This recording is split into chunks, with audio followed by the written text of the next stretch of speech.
Endosulfan പ്രശ്നത്തിൽ tribunal ആവശ്യമാണോ എന്ന് പരിശോധിക്കാൻ സർക്കാർ നിയോഗിച്ച കമ്മീഷന്റെ ആദ്യ തെളിവെടുപ്പ് ഇന്നലെ കാസർകോട് നടന്നു.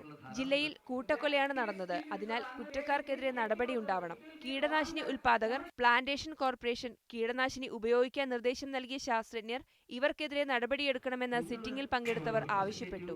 ആരോഗ്യം, വിദ്യാഭ്യാസം, തൊഴിൽ, പരിസ്ഥിതി, സാമൂഹ്യ സുരക്ഷ, വ്യവസായം, കൃഷി തുടങ്ങിയ മേഖലകളിൽ എൻഡോസൾഫാൻ മൂലമുണ്ടായിട്ടുള്ള നഷ്ടം വിലയിരുത്തി അത് ബന്ധപ്പെട്ട കമ്പനികളിൽ നിന്നും ഈടാക്കുകയാണ് ആവശ്യമെന്ന് സമരസംഘടനകൾ പറഞ്ഞു. യഥാർത്ഥത്തിൽ കുറ്റം ചെയ്തത് ആരാണ് എന്ന് കണ്ടുപിടിക്കുകയും അവരിൽ നിന്ന് നഷ്ടപരിഹാരം ഈടാക്കുകയും ചെയ്തുകൊണ്ട് ജനങ്ങൾക്ക്, ദുരിതബാധിതർക്ക് യഥാർത്ഥമായ നഷ്ടപരിഹാരം കൊടുക്കണം എന്നാണ് ഞങ്ങൾക്ക് പറയാനുള്ളത്.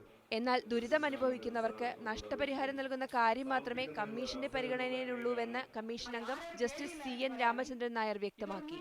ഞങ്ങളുടെ മുമ്പിലുള്ള ഒറ്റ കാര്യം മാത്രമേ ഉള്ളൂ, ഇതിൽ ദുരിതം അനുഭവിക്കുന്നവർക്ക്, മരിച്ചവർക്ക്, ഇവർക്കെല്ലാം കഷ്ടനഷ്ടങ്ങൾ തീർക്കാനായിട്ടുള്ള കോമ്പൻസേഷൻ ട്രൈബ്യൂണൽ എങ്ങനെ ഉണ്ടാക്കണമെന്നാണ്. ആർക്കെതിരെ കുറ്റക്കാരാക്കണമെന്നോ ക്രിമിനൽ കേസിൽ പ്രതികൾ ആരായാക്കണമെന്നോ ക്രിമിനൽ കേസ് നിലനിർത്തുന്ന ചോദ്യം ഈ ട്രൈബ്യൂണലിന്റെ മുമ്പിലില്ല. അതുകൊണ്ട് അതിനെക്കുറിച്ച് ഞങ്ങൾ നോക്കുന്നു പോകുന്നില്ല. ഞങ്ങളുടെ പവേഴ്സ് കൊടുത്താണ്.